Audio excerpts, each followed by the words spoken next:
empty the chamber on them. And how do you do that? We're 6 seconds, point A to point B, everything you got. Everything you got. Turn that shit up. Let's go. Welcome to the Scoop World Order. We are live tonight. Excuse me. And it is on to 2023. We have the big news. Obviously, CJ Stroud has declared for the draft. But on the flip, Lathan Ransom has decided to return for his final year at Ohio State. That is huge for the back end of our defense. We don't have to replace everybody back there. So that is great news for us. We are going to talk a little bit about the amount of statistical leaders we have coming back on offense is almost something I've never heard of. We did some analysis earlier. We're going to show you a couple shots of some of the new linemen. Donnie Jackson's likely to move to left tackle. Josh Fryer likely to be the right tackle. We got a couple of highlight shots of them where I really like what they do. And we're going to break down some prospects. So loaded show for you guys leading into the Cowboys and Tampa Bay Buccaneers game. So we appreciate you guys tuning in tonight. As always, we are always thankful for you guys. Please hit that like button, hit subscribe. We appreciate you guys, as always, tuning in, hanging out with us for about an hour. Appreciate all the questions, the comments. Those things are all huge for us. Click that little alert bell. If you enjoy these live shows, you'll get a little alert on your phone that'll say that we are going live. We're going to try to do these pretty much every night. We love doing these. We love interacting with you guys. You guys make the show just as much as we do. What is up, Sue? Sue, first comment of the day. Appreciate you, as always, tuning in. Thank you so much. So with that being said, bring in my good friend, Nevada. Nevada, how are you tonight? Well, I'm doing a lot better than you're doing there, Mr. Barton. Sounds like you got the old frog in your throat or something like that. Let me drink some of my tea. Oh, yeah. Oh, that's awesome. There you go. Your favorite. Super awesome. Do you need to break down some of the statistics you were talking about earlier this afternoon? Because it got me kind of like excited about the 23 team, but I can't believe how much we're returning in terms of the 23 team versus the 22 team. And the opportunity that Kyle McCord has to really be all Big Ten Heisman type quarterback. What are your thoughts on what is coming back in 2023? Well, I just went through and just kind of did a little statistical overview of the 2022 season, and then looked at kind of who's returning for 2023, from a weapon standpoint. And like I said, I don't have it exactly here in front of me, but the bottom line is when you look at the number one wide receiver, the number two wide receiver, the number one wide receiver, Marvin, the number two in Emeka, the number three in, Julian Fleming, Cade Stover, Xavier Johnson. We're literally returning. I want to say it's like 99% of our receiving yards from last year we're returning. I think that the highest person that we're not returning is Jackson Smith-Njigba and his 5 receptions. So that's thing. Secondly, then you look at the rushing side and you go, Mayan, Trey, Dallin, Chip, Xavier. What we're missing in rushing yards is CJ Stroud's 130 yards or whatever he rushed for, and that's it. Everybody else is returning. So it's like 99% of our receiving production and 96% of our rushing production is returning for 2023, and it's pretty crazy. I can't remember. I'm sure there have been seasons where we've had that happen, but I've also know there's been seasons when we've lost most all our top guys, and we're returning like 11 total receptions and no career touchdowns, and asking a new quarterback to kind of make it with that. Whoever's stepping into the quarterback spot is stepping into the rocking chair, because we're having more weapons, more proven weapons at the college level than I've ever seen at Ohio State. It's literally, it's kind of mind-boggling when you think about it. And I think Devin Brown or Kyle McCord are inheriting just a great spot for them to go out there and have an all Big Ten type of season. And the more I think about 2023, the more I look at what we're turning and what we're doing, I'm convinced it's going to be a big year for Ohio State, and statistically going to be a big year for whoever wins that quarterback derby. And you're calling that the 23 team will be better than the 22 team, correct? I am. I think the 2020. I think it'll be markedly better. I think it's going to be a lot better. I think today with the news of Lathan Ransom returning, when we were looking at the possible, early entrance to the NFL and what we were kind of predicting when we kind of went there. I mean, Ohio State has come out of this about as well as you could possibly have imagined. Everybody that could conceivably have returned has returned, and the only guys that left were the ones that were dead set locks to leave. And getting back guys like Ransom, getting back guys like Eichenberg. I mean, you're returning an awful lot defensively on a team that showed flashes of being a dominant defense last year. Obviously, stunk it up the last 3 games, but before that, it was really doing a nice job. And offensively, I think they're going to be prolific. So, very excited. I agree with you. I think that when there's a lot of guys that want to leave after their junior year, go 3 and out, there's a lot of money at stake. There's a lot of, gaining stock at stake where guys kind of sharpen their pencils and tune in a little bit more. So, obviously Marvin and Emeka want to be top 10 picks next year. I think, JT probably has his eye on declaring, and he has to have more than 3 sacks to play in the NFL at a high level. Mike Hall, and some of these guys, it might be unrealistic, but, the thing I tell these guys that are third-year guys going into their 4th year is that you would at least have the option. You can't be a guy where it's like, well, yeah, you have no chance of getting drafted or you're going to be a 7th-round pick or a late-round pick. Like, you want to at least have the option of going high. So, when these guys are training and these guys are, hey, should I go get another workout in today? Hey, should I get another treatment in today? Should I, do another cold plunge today? It's like, when you're thinking about, man, I really got to have a monster option type season, then a lot of these guys, I think they're gonna play better. They're gonna be more focused. If I'm a guy like Tyleek Williams, I put the spoon down and I go do a little bit more cardio and get in better shape so you can play longer. I mean, I think that some of these guys, they've been hamstrung by some wacky rotations, to say the least. I've been critical of the rotations, the fact that Tyleek and Mike Hall don't play enough. Jack Sawyer doesn't play enough. Those guys that are in front of them are all deleted. They're all gone. They're all seniors. They're off to the NFL or wherever they end up. And there's no more roadblocks, so to speak, for these guys to get it in and go play their spots. So I think that that's huge. I think that we talked at length today about Tommy Eichenberg. Tommy Eichenberg is a kid a year ago that was, people, when they heard the name, they were thinking, is he like a tough Borland? Is he a guy that can play at all? Is he a guy that every time we see him on the field, we're like, why can't we do better? And now, like, after a year, with Jim Knowles coaching the linebackers and Jim Knowles' system, he easily could have been a first-team All-American last year, and he's a second-team All-American, so he'll be a preseason All-American. He'll be the favorite for the Buckeyes trophy. He should have been a finalist this past year. What a difference a year has made for Tommy Eichenberg. Obviously, Steele came back next to him, so they have that chemistry playing together. And, when we only run 2 linebackers 99% of the time in Jim Knowles' defense, I think that there's a lot of guys, a lot to prove. I think there's a lot of guys, especially out on the edges. Some lost seasons last year. Denzel Burke, that cornerback room was just, Jordan Hancock. There's some guys that got a lot to prove, but it ain't because they're not going to be getting able to get sharpened up in practice when they got to see Marvin and Emeka. Because when you got to see those guys every day in practice, you better eat your Wheaties, because those guys will make you look terrible if you're not locked in and ready to roll. Nevada, who do you feel could make the next leap? Is there a guy that is like a Tommy Eichenberg from this time last year that, I remember when we talked about last year when we hired Jim Knowles, how Tommy could be a big beneficiary because he is a linebacker guru. He's a guy, he kind of runs the linebacker room.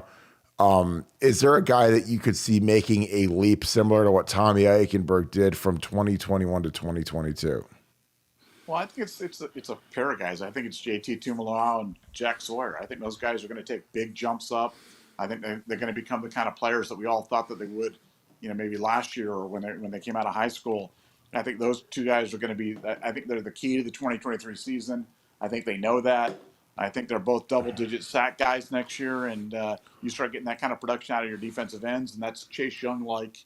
And I'm looking at those guys to both have big years. But, look, 2023 is going to be a big year.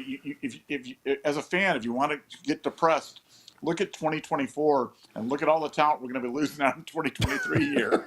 So, you better enjoy 2023, because it's just Marvin and Emeka and Jack and JT and Tommy and Steele, and I mean, like, we're just going to get ravaged in 2024. But that's the great thing about college football, is that there's always another bumper crop of young guys that you're looking to see. Look, I'm looking forward to seeing Sonny Styles this year. I can't wait to see C.J. Hicks. I can't wait to see some of these guys that we saw. A couple of plays here, a couple of plays here, but we've heard some rave reviews coming out of camp about those guys. So I can't wait to see them on the field. But 2023 is going to be a big year for Ohio State, and like I said, I can't wait for kickoff. I can't wait for spring football. Can't wait for kickoff, and the QB Derby is going to be one for the ages, because it's going to be two great kids going at it with a loaded bunch of weapons to go to. I totally agree. I think that with Sonny, Kai Stokes, I mean, we have some guys that really flash early in spring, flash in practice. They're kind of buried in the depth. They weren't rotating in, which again was something that was perplexing to us. How Sonny Styles couldn't play over some of the guys that were getting minutes in front of him. It's going to be interesting to see if some of that gets rectified now that some of those guys have moved on. I think Sonny's got to be, he's a top 11 guy. He's got to be a starter next year. He's going to play major minutes, and you just got to kind of build your defense around a guy like him, because he can do so many things. He's physically among the most imposing players I've ever seen at Ohio State for his size, stature, athleticism. He's just a tremendously easy athlete. Like, you see some of these guys that, whatever, if they pick up a baseball bat, they're going to hit it 450 feet. If they pick up a basketball, they're going to do 360 windmill dunks. He picks up a golf club, he's probably driving the green 300 yards. He's just like that kind of athlete. And I think that, you gotta deploy him, because the thing about Sonny is, and I'll say this in bold, he's only going to be here for 3 years. So you got 2 years left of him. He played about 12 plays this past year, it seemed like. So you better start getting it in with that kid, because his schedule, a lot like Quinn Ewers, he didn't graduate high school a year early to stay in college for 5 years. He did it so he could be 3 and out and be a 20-year-old rookie in the NFL. So I'm looking forward to seeing what he can do. It was interesting when we went through the statistical analysis, how who's our biggest loss on offense? Obviously, outside of CJ, who's significant, but Jackson didn't really play. Mitch Rossi didn't really play. The O-line is going to be rebuilt, but I think you can gin it up with this O-line. I think there's enough talent in that room that you'll be fine. I don't really worry about the O-line when you have skill like we do, because it's no different than like an NFL team at the end of the season, when all of a sudden they have multiple guys that are hurt. Like the Bengals last night with Joe Burrow, they were missing their left tackle. That was a first-round pick. They're missing their right tackle. They paid a fortune to. They're missing their right guard. They paid a fortune to. And they still managed to beat the Baltimore Ravens, who have one of the best defensive fronts in the NFL. So, if you're smart, you can gin it up. We've got some really talented guys. I think Donnie Jackson's a superstar. He's a guy that is going to be on 3 and out watch for sure. But no, I'm excited. I love the theme that the 23 team is better, because I agree. I think that the young guys on the D line can be more productive than the old guys. Zach, Teron, those guys, Jerron, God bless them. But I will take Tyleek, Mike Hall, JT, Jack Sawyer. If you guys are in the chat right now, type who you think would be the next Tommy Eichenberg guy to make that monumental leap from being a guy that most of the fan base wanted benched and he turned into an All-American. Is there a guy out there like that for you guys? I see Mike Hall. I see Jack Sawyer. You guys are punching in some names. What's up, Dale? 401 deals. I love when you say that. That's always good. Jordan Hancock, that'd be a huge one. I see you, CB, you put that. And if you have any questions for Nevada and I, Nevada, with how deep the offense is, what are your realistic expectations for the freshmen? Because we have Brandon Innes coming, we have Carnell Tate, we have the Rogers brothers, Jelani Thurman. Do you think any of those guys could actually make a significant impact this year in 2023 with how deep the skill groups are? Well, I think it's going to be tough. I think it's going to be tough, Jamie. There's no substitute for experience. Obviously, the one guy who I've always thought was kind of a have to play him the minute he sets foot on campus guy is Brandon Innes. Brandon Innes is just different. He's just a different kind of player. And, the good thing about wide receivers, it's pretty much kind of go up there, run the routes, get open. And if you're open, I'll throw you the ball. You catch the ball. So I think it's a little bit easier for a guy to come in out of high school and play that position than maybe any other position on the field. Even running back, because running backs, people say, oh, you just got to run the ball, but you got to know the protections too. And if you don't know the protections, you can get somebody killed. But at wide receiver, it's pretty much run fast, get open, catch ball when you do. And I think Brandon Inniss can do that as well as anybody I've seen in a very long time.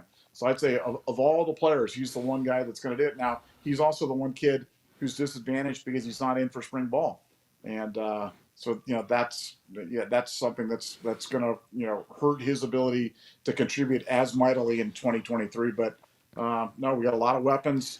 Going to be tough for guys to find their way into the field. And now again, all of this is subject to change pending the other transfer portal window coming out in spring, and it's going to be incumbent upon Ryan Day to keep all these weapons there, engaged, happy, motivated, and on the roster into 2023. When you take this inevitable national championship run. Yeah, I think that's something that obviously will bear watching after spring ball is people that aren't satisfied with what they perceive or project as their roles to be. Because again, there's got to be guys that leave. That's just part of college football. I'm always positive about this stuff, but it's like, we got a lot of talent, and these guys all want to play. So this is kind of where we're at with the game. But yeah, I think Inniss is a guy that even if he gets here late, for his skill set, especially in the middle of the field, he's the guy that could really do some damage. And he just has a different mentality. Like he's a kid that he's got to try to get up on the weekends during spring ball, try to be in the meetings, try to absorb as much as he can. I think that with technology and the ability for a kid to learn from distance is something that didn't exist, frankly, 15 years ago, 20 years ago. For instance, when I signed with Ohio State, there wasn't like a, hey, we can send the film and do a Zoom meeting with you and watch the film and go over the film and go through the playbook. Now with your support staff being as big as it is and the ability to do that, I mean, he can say in the install and learn the plays at the same rate that the freshmen are. So that's huge. But again, it's not the same as being here, because when you're here, they can do walkthroughs, they can do stuff like, I would imagine that the skill guys are learning the offense already. Like they've been here for about a week and a half, 2 weeks, whatever. And they're probably already being installed the stuff so that they already have a pretty fluent knowledge of it when the time spring ball hits. So that's something that you can't replicate when you're stuck down in South Florida like Brandon is. But they can do the best they can. But there's nothing like actually being there, being in the meetings, sitting with Marvin and Emeka and being able to ask those guys questions. That's a huge deal. Does Day keep Parker Fleming? Sue, this is a good question. Nevada, we've got really good sources in the WAC that said that he is safe. I believe if Ryan Day tells a coach they are safe, then they truly are safe. It'd be interesting to see if he would renege on that. But Nevada, your thoughts on Parker Fleming last year, and is he safe going into 2023? Well, I think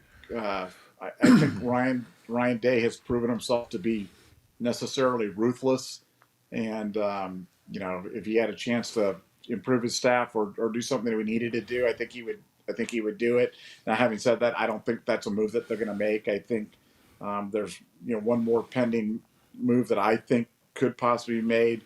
But, like I said, we don't, we've teased about it, but we haven't really speculated on it because I think it's unfair to to the coach. But I don't think it'll be Parker Fleming. I think Parker is a guy that's probably probably going to be here for a bit, and we'll see. That's certainly the information that we have now. Watch as soon as we finish and post the podcast, they'll announce that Parker Fleming is going to become the coach at Texas A&M or something else like that. But no, I think he's safe.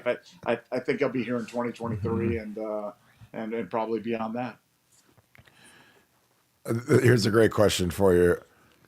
How much more respect did Ryan Day demand in NIL had he beaten Georgia and brought the 6-4 the trophy? That is an interesting question. I don't know. I think that something Nevada and I talk about is, I know we lost, we didn't win the national championship, but, we played really well. It was obviously we missed a field goal. So there isn't anybody like Georgia that thinks, oh yeah, we stink, Big Ten stinks, whatever.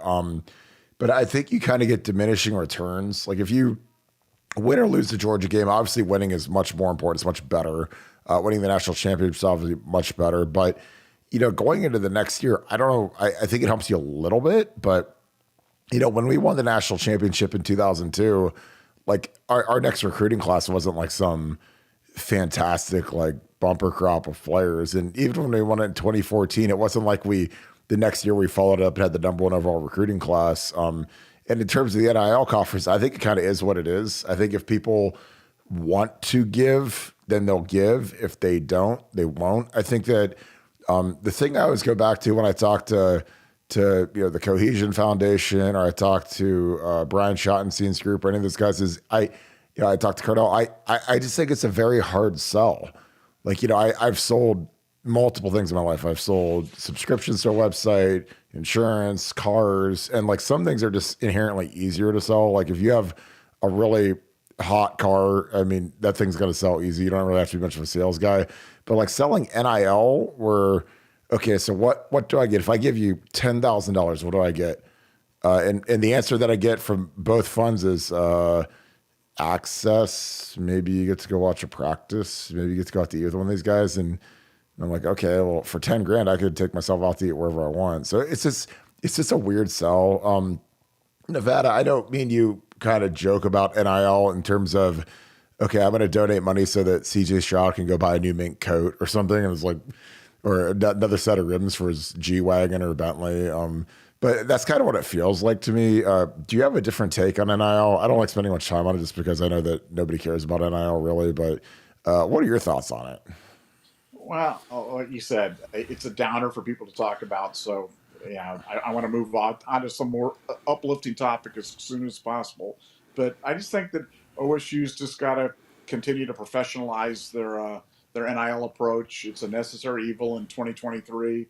But like I said, they've got to, some of the stuff that goes on with the NIL and with the collectives to me looks a little Mickey Mouse, and I think they've got to stop that stuff and really look like the big boys, because sometimes it doesn't look like the big boys. And when you're talking about 10, 12, 14, $15 million a year that you're needing to raise, then you need to have serious people doing serious things in there. And I just think that's probably what needs to happen. Totally agree. Next question. Who replaces Noah Ruggles? Parker Lewis looks like he's the leader in the clubhouse, a transfer from SC. I could see, I can't imagine they couldn't get the number one kicker in America to transfer in, but would you go with Parker Lewis? Do you even know? Do you even care after last year? Or Well, I mean, look, field goal kicking doesn't matter until it matters. Kind of like that, like that Michigan kicker. I mean, do I think the Michigan kicker would have made that last kick against Georgia? Yeah, probably. He was putting them right down the middle every time, and so the people at SC like Parker Lewis a lot. I think he can. I think he came here for a reason. I think he came here. He didn't come here to sit. That's for sure.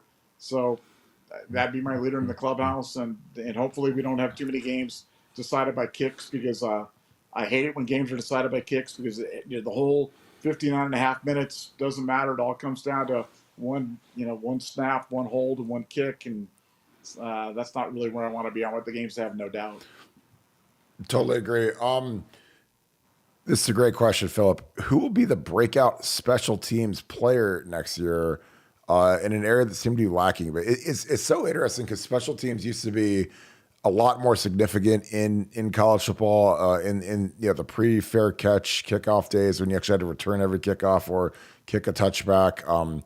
I feel like the punting game with the Aussie punting has just gone to skying the ball, having the gunners run down, yell a bunch of nasty stuff at the returner, they fair catch it, sit there. So I feel like those two phases are almost gone now. Nevada, anyone that you think would stand out as a special teams team? And I don't feel like there's the opportunity there used to be. It makes me think of a CJ Hicks, Chip Trainum. It drove me crazy that we didn't put Jaden Ballard back on punts this year because we had a backup back there, and Emeka already is running 65 plays a game. So you think you give him a blow and throw Jaden Ballard about him, but anybody that pops out to you about him?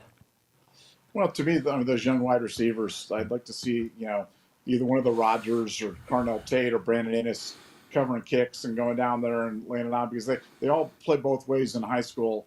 And, I like seeing those young guys that can run, seeing Chris Olave. Remember, one of the first big plays Chris Olave ever made at Ohio State was blocking a punt.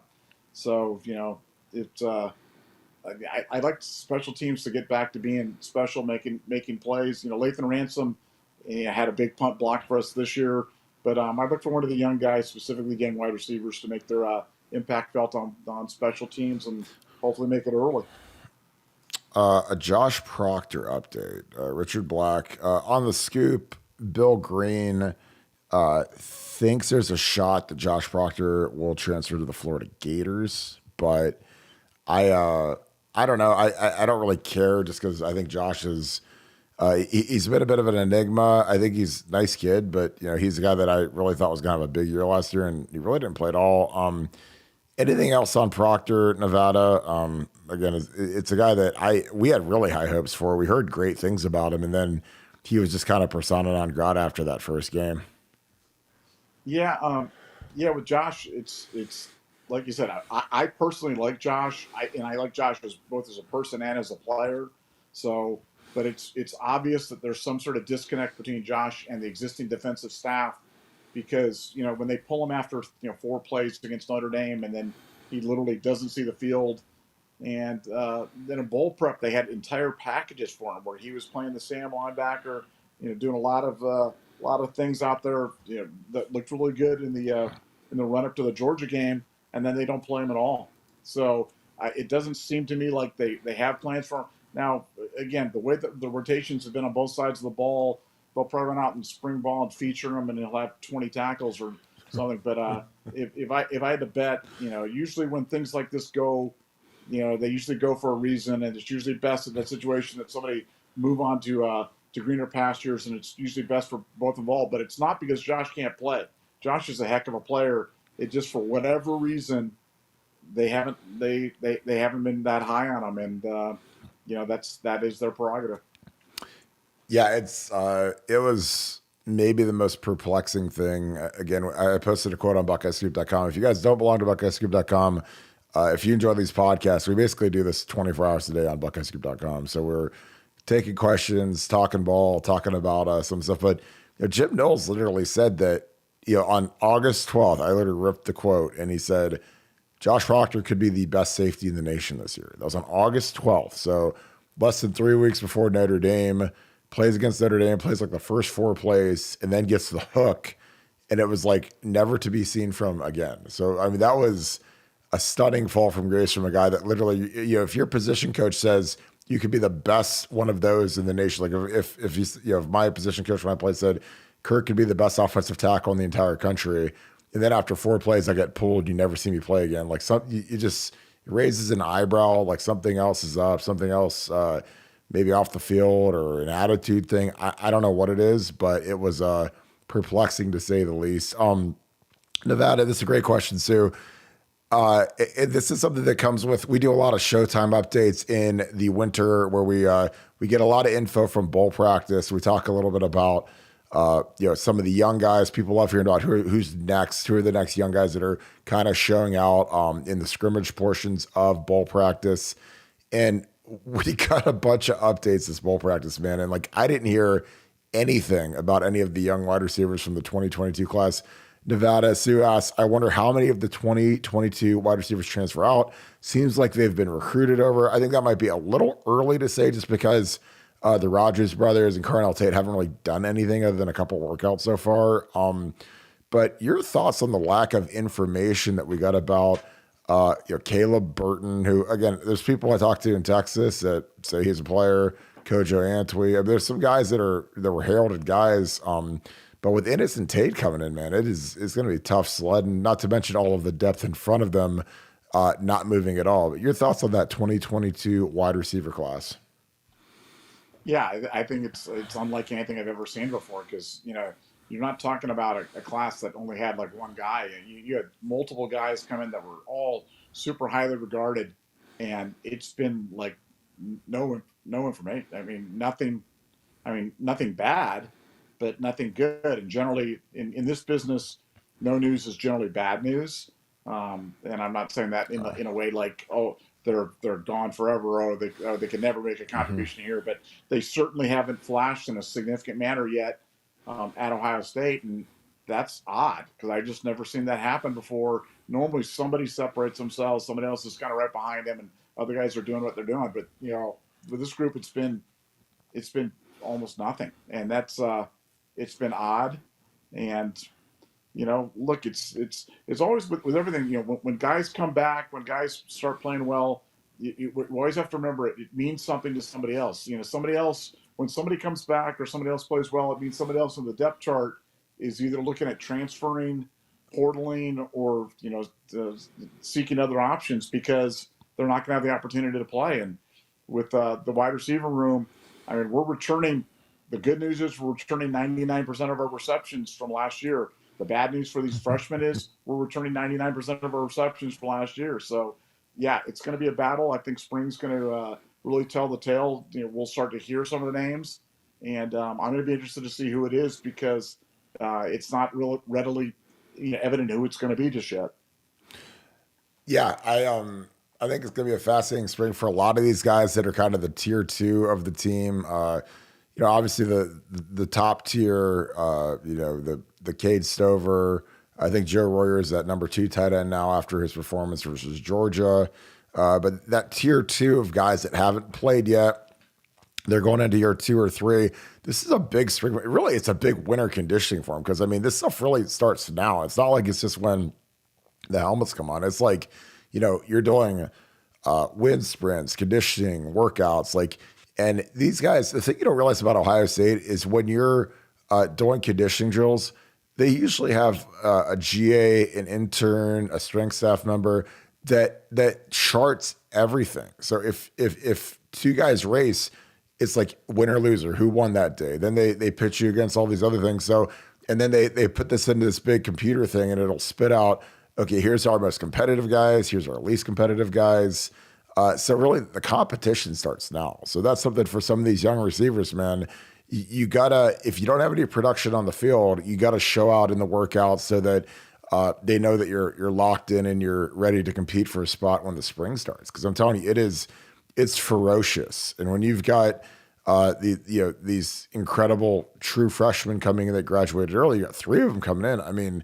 You got to remember they run 3 teams, generally 3 to 4 wide receivers a set. So if you're not in that top 6 to 10, then it's a bad deal. It's a tough gig, and that's why I always used to love spring ball because these guys are, they're fighting for their lives basically. These guys all want to play, they all want to be Buckeyes, but is there a point where you're not good enough to be a Buckeye? You're not good enough to be the what you thought, and do you have to go elsewhere? Because again, to me, there's no shame in transferring if you just are at the bottom of the depth chart, you just want to play. I've seen it before. I've seen it with kids. I've seen really good players at Ohio State that contemplated transferring because they were stuck and they didn't have a role, and the coaches don't communicate sometimes. And honestly, the coaches lie a lot, which is something that I get from people in the Woody when they say that, oh, this is what they said. They said that my son was going to do this, or they said that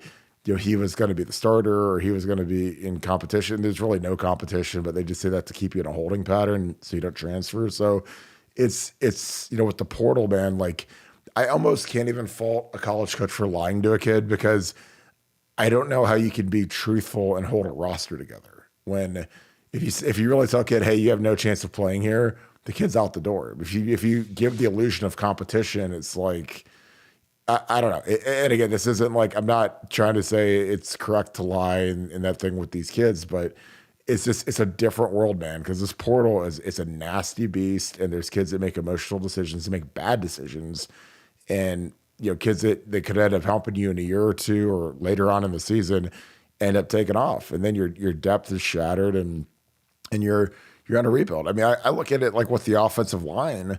If Max Ray and Ryan Jacoby didn't transfer out, those are probably our starting tackles this year. Max Ray went to Colorado, suffered a career-ending injury. I believe he's a graduate assistant at Toledo now for the Rockets. But Ryan Jacoby is going to start for the Pitt Panthers this year at tackle. And it's like when people are like, where are all of our tackles at? And I'm like, well, Go watch football on Sundays, and you'll see our tackles. You'll see Nick Petit first starting for the Titans. You'll see Thayer Munford starting for the Raiders. And you're going to see Paris Johnson starting on a top 10 team in the draft. And you're going to see DeWand probably going anywhere from the 3rd to 5th round in the draft as well. So, that's why with this portal, man, it's like, to me, depth is an illusion. When people say, why don't we have 6 tackles that can play? I'm like, well, because if you have 6 good tackles, 4 of them are going to transfer out and go start this year. They're not going to wait around for 2 years to go start elsewhere. So, but any thoughts of that, Nevada? I know that's a long diatribe on how to manage a roster in the portal era, but I don't know how you do it with the way kids are now and the way there's opportunity and the way that there's tampering. It's a whole different beast nowadays.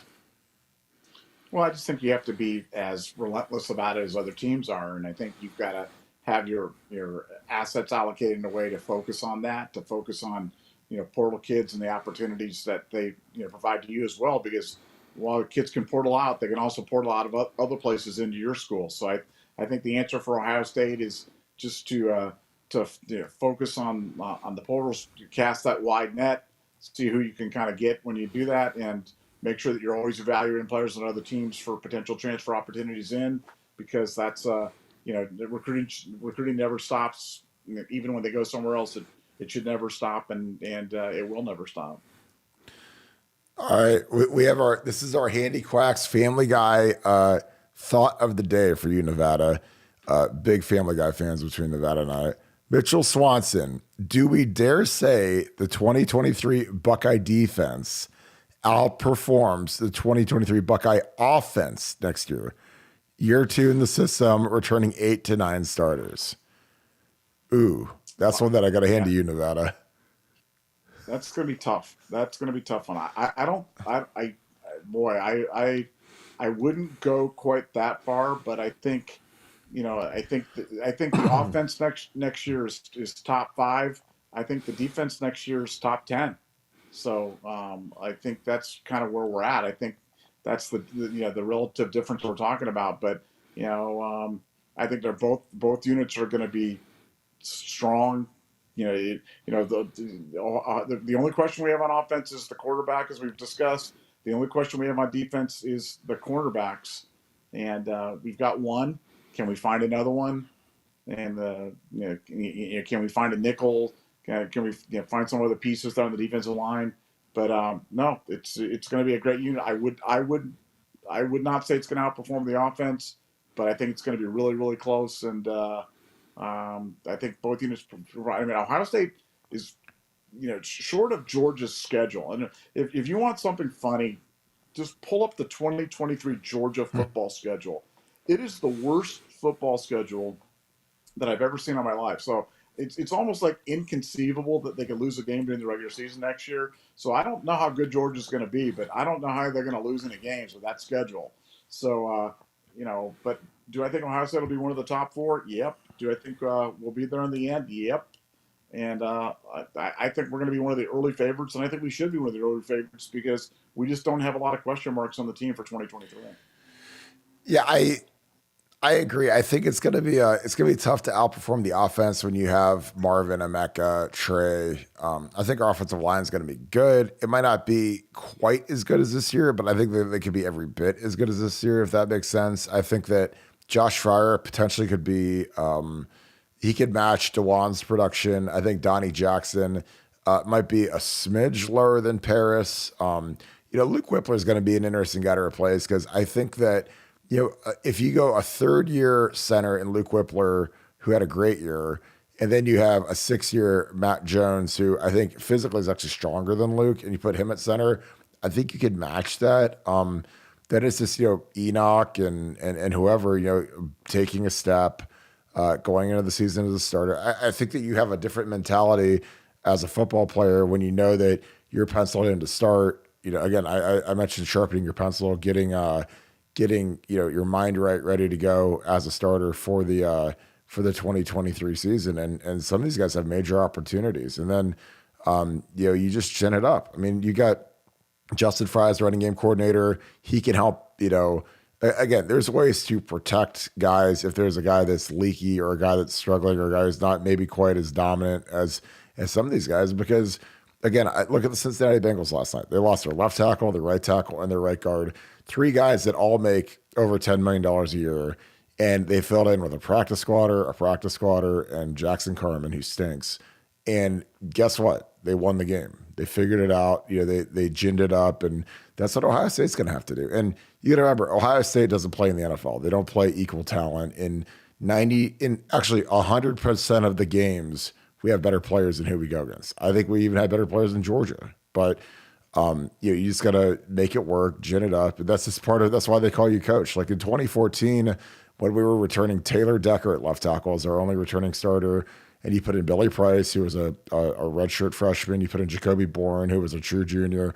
Pat Elflein was a fourth-year junior, and then you've got was a third-year sophomore, and then you add Daryl Baldwin, who never started a game. Like that line won a national championship. So I know a lot of people are in the dumps because we didn't get it done this year. But if you look at the history of Ohio State, the last two national titles that we won. Nobody picked us to win the national title in the preseason. Not in 2002, not in 2014.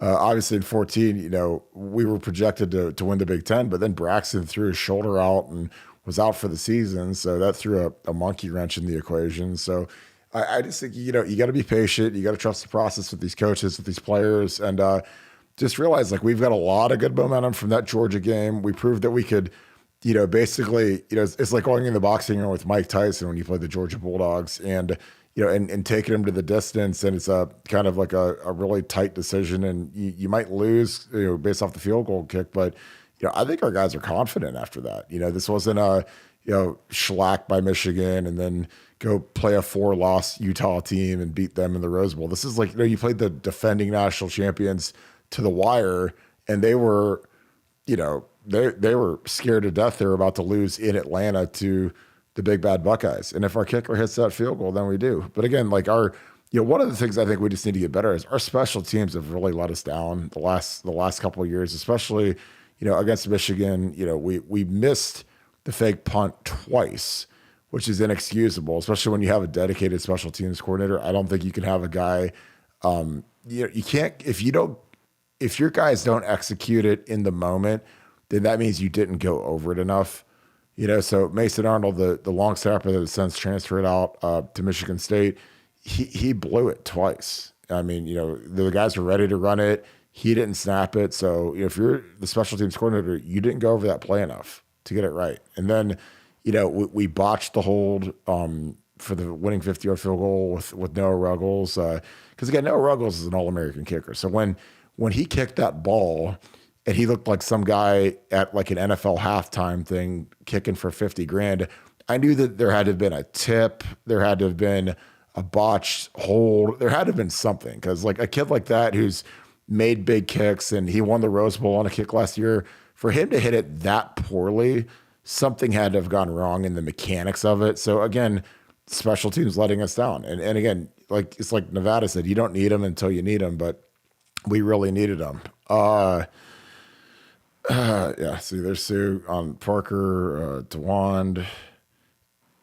All right, Nevada, our boy Luke Fickell. How do you think Wisconsin is going to be this year under Luke Fickell? We have a huge game with them right at Halloween up at Camp Randall. That'll be national game of the year, I'm sure. Us going up to Camp Randall, Luke's first year. That'll be the game that every major Wisconsin donor will want to be at. Raucous environment. Camp Randall's fantastic, especially for night games, which I'm sure it will be because it's right at the end of October. So it's right under the deadline where there's no November night games in the Big Ten. Nevada, your thoughts on Luke Fickell, his first year at Wisconsin? Yeah, no, I think he's going to do great. I think he's really grown up as a head coach. Really put out some really quality Cincinnati teams with, not great talent. He took some guys there and really molded them into a great tough group. Though I'm sure the group will reflect, his toughness and his approach to football. And he's a perfect fit for Wisconsin. I think he'll be a great, it's a great candidate for Ohio State should Ryan Day move on down the road. And I look at everything that Luke's done at this point as a direct audition for the Iowa State head coaching job someday. And I wish him well in every game other than when we're playing the Buckeyes. If Bill Belichick retired today and Ryan Day took the Patriots job, who would be your top three candidates if you were the athletic director at Ohio State? Urban Meyer, and then Urban Meyer. Oh man, I can't say I'm mad about that. I mean, Yeah, yeah. That's you have to turn to him in this situation. You have to turn to him because you can't. I mean, Luke's really not hasn't demonstrated that he's ready, and I'm not sure there's anybody else that's obvious. You go to Meyer, you give him the keys. You apologize for Michael Drake's transgressions. You give him the keys, and you let him rev the Ferrari back up on the road. So I know when we get to a certain point, it's like I just want to watch some Devin Brown.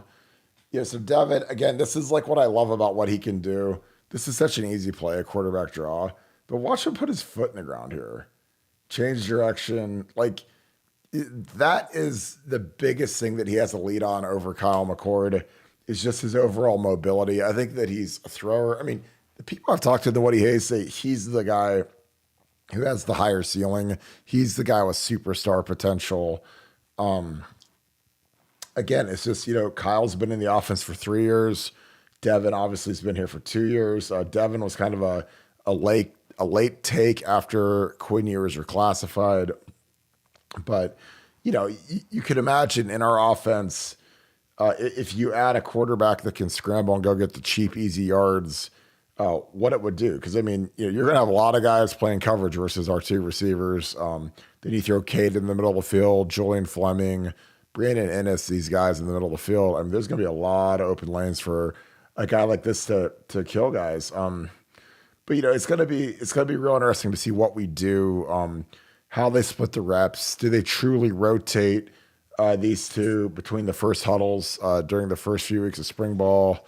I'd imagine Kyle McCord gets the first snap of the spring game with the starting offense, just because you got to try to keep him here. Because again, there's going to be that roulette. Is kind of a lot like Dwayne Haskins and Joe Burrow, where after spring ball, Joe saw that the staff was leaning towards Haskins. The staff was basically begging Burrow to stay.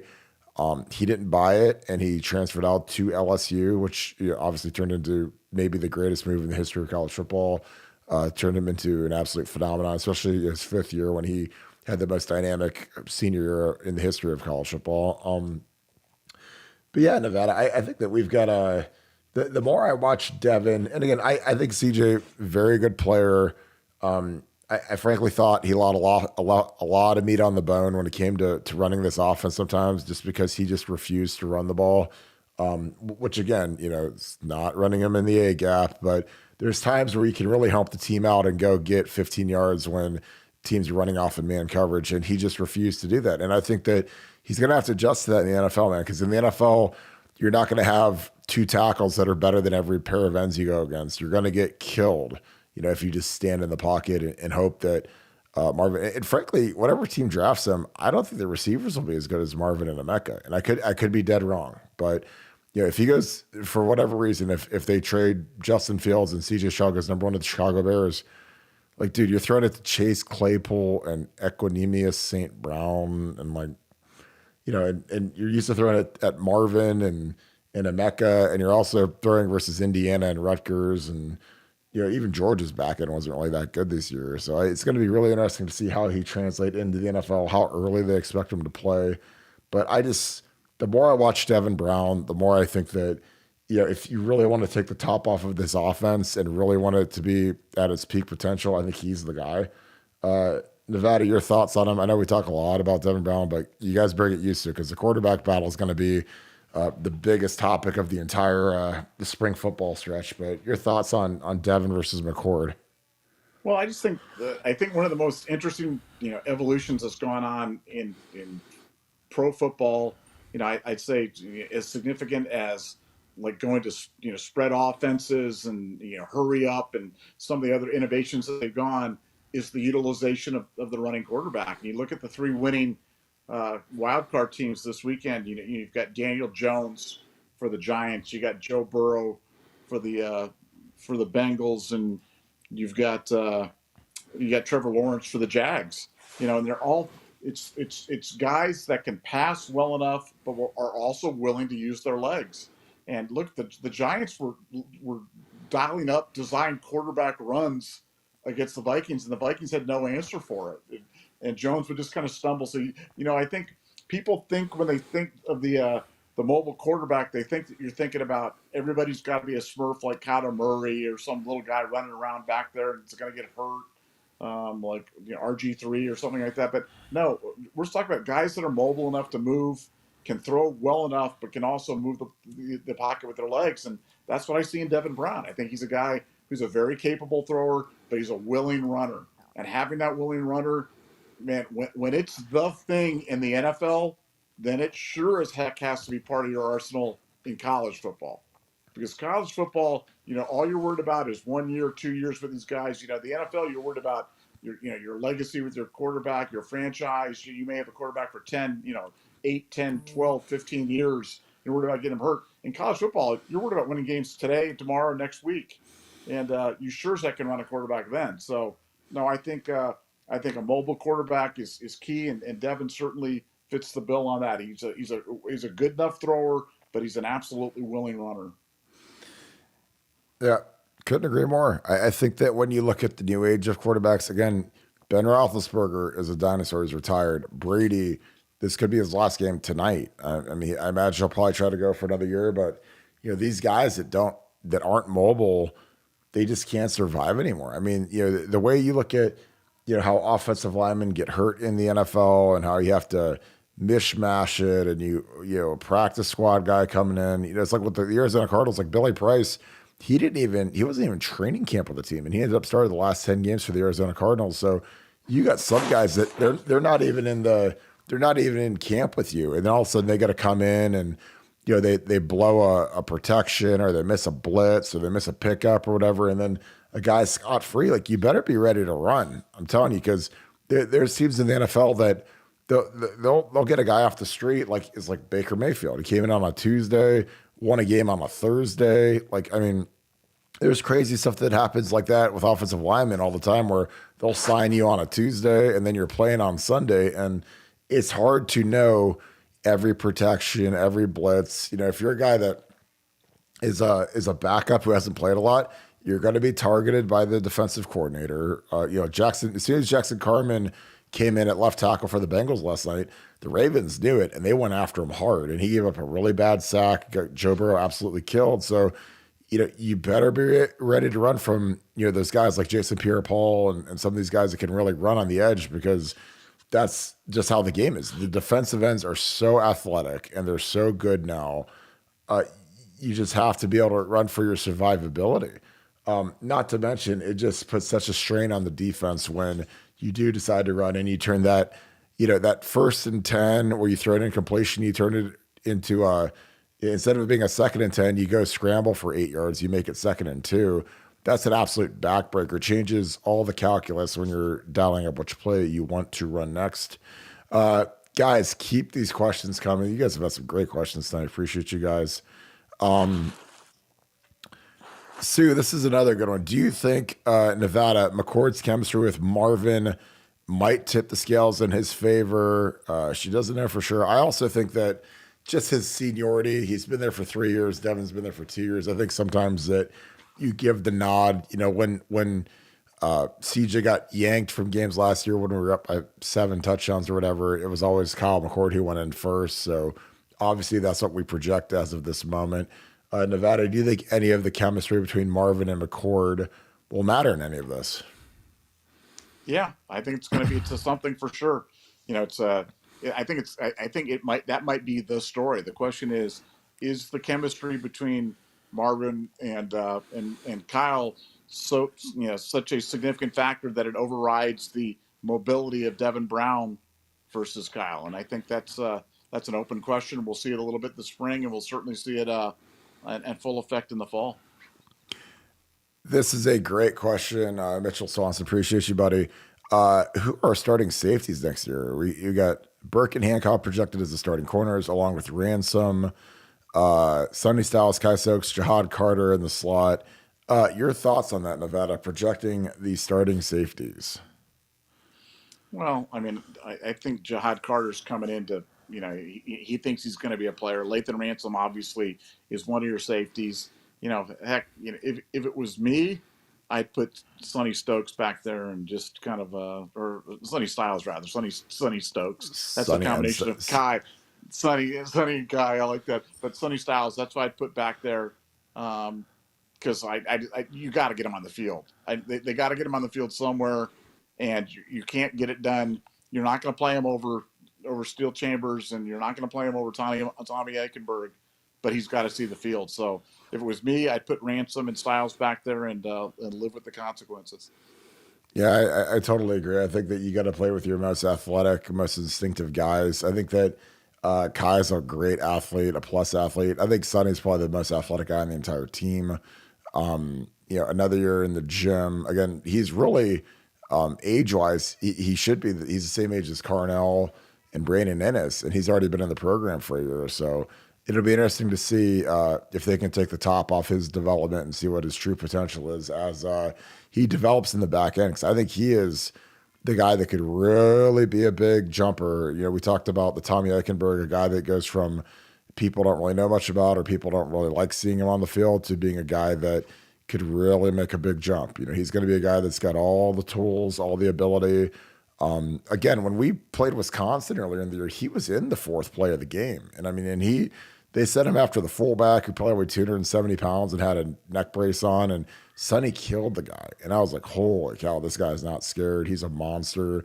And after that, it was like he didn't play for 8 games. So it was like, when I saw that he was in the fourth play of the game against Wisconsin, night game, big juice, and all of a sudden it was like, I was like, all right, he's going to start taking over and he's going to take somebody's spot. And then all of a sudden they just said, nah, you're not going to play until we're up by 70 points. And again, I thought the rotations last year, frankly, sucked. And I think that's something that these guys can do a lot better at, especially going into 23. I think you got to get your best players on the field. And I think that we have some guys that were sacred cows, and I think that they're graduating, and I'm happy for that. So it'll be excited to see if we get more of Sonny Stokes. That's going to be our new name for the safety combination of Kai Stokes and Sonny Styles is Sonny Stokes. So I like that. Nevada, Brad Smith, this is a great question. I always wonder about this. It says, we watch a lot of JV defenses try out since Halfley left. The D-coaching has been bad for the MAC level NSU. See, I don't buy the Jeff Halfley stuff. I know everybody loves Jeff Halfley because he coached here for 1 year in 2019 when we had the greatest talent maybe in Ohio State history on defense, maybe on offense too, but that was Chase Young's junior year where he was superb. Baron Browning, I think Davon Hamilton was still there. I mean, it was just unbelievable how much talent we had. And, we had Okuda, Arnett, Sean Wade, Jordan Fuller.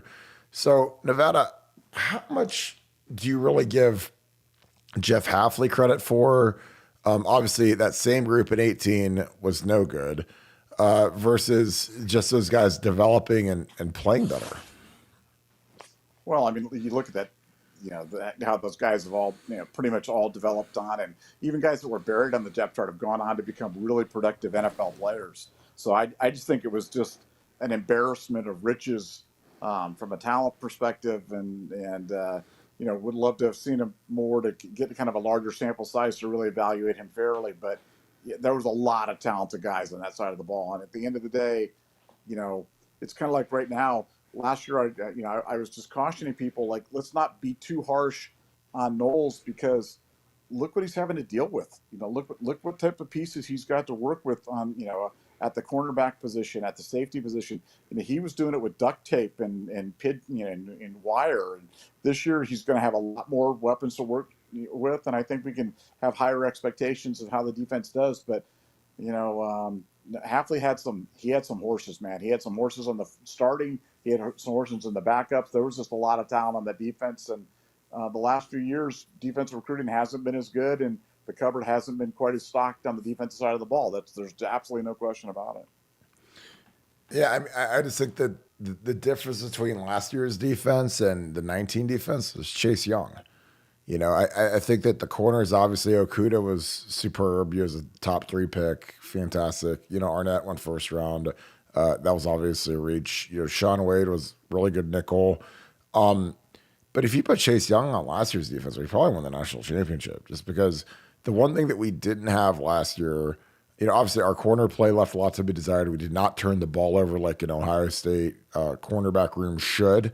But at the same token, man, we just didn't get after the quarterback enough, and we had, we were like mid-30s in sacks, 34, 35 sacks, but we didn't have that one guy that really drew the attention of a pass protection scheme. And like when you had Chase Young, I mean, you better turn the protection, you better help that tackle out, because he's going to absolutely massacre whoever he goes against. And he had the most productive year in Ohio State history at defensive end. And then, when we got real creative, we'd run some fronts where you'd throw Baron Browning at the opposite end, and he's had a fantastic start to his NFL career with the Denver Broncos. He's been very disruptive. Him and Jonathan Cooper have been fantastic on that defense. So it was enough for them to trade Bradley Chubb for a king's ransom for a first and a third round pick from the Miami Dolphins. So it's really going to be interesting to see if JT or Jack, or JT and Jack, can take that job. I mean, there's part of me as the show has gone on that makes me think Jack could be that Tommy Eichenberg type of guy where people, they're not high on him now, but by the end of next year, he could be the guy. I think Jack, was disappointed in his play. I think he was disappointed in the fact that he didn't play much compared to, what his projection was. Because, Jack was 5-star all everything, all world, and he was playing 15 plays, 20 plays a game. So, these guys, it's hard to get into a rotational rhythm when you're only playing 15 to 20 plays a game. So I think he might be the guy that I'd pick to be that Tommy Eichenberg guy that really breaks out next year as he gets into more of a groove. So we are going to wrap this, and we know that you guys are probably going to click over to that Monday night game between the Cowboys and the Tampa Bay Bucks. Bang that like button. We appreciate you guys. Fantastic questions tonight. Kudos to you guys. What a great show. Any final questions, Nevada? Any closing thoughts? Oh, I got to get my boy Paul in here. Last question, Nevada. Who will take Mitch Rossi's spot as fullback? I don't know if we have a guy that can do that. And would Chip be a possibility for defensive end? I don't know if Chip's tall enough to play defensive end. So I don't know. The Rossi spot is really particular because we don't really recruit that stumpy fullback kind of body.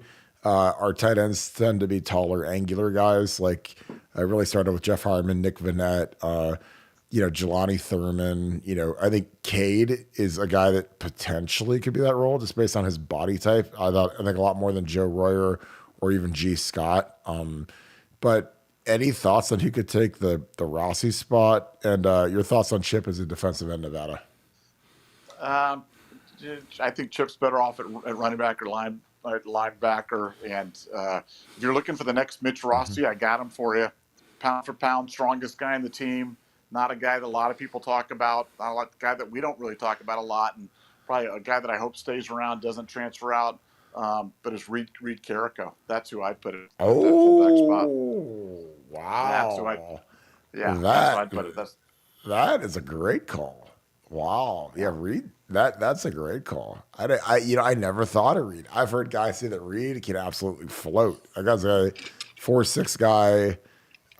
Has no role on the defense yet. It's hard when you only play two linebackers 99% of the time to carve out a role. But wow, what a great call! If Reed Carrico could chip in and do something there, that'd be fantastic. So, good. Any parting shots, Nevada? We will do this again tomorrow at 7:00, guys. So set your clocks. We will see you then. Any parting shots, Nevada?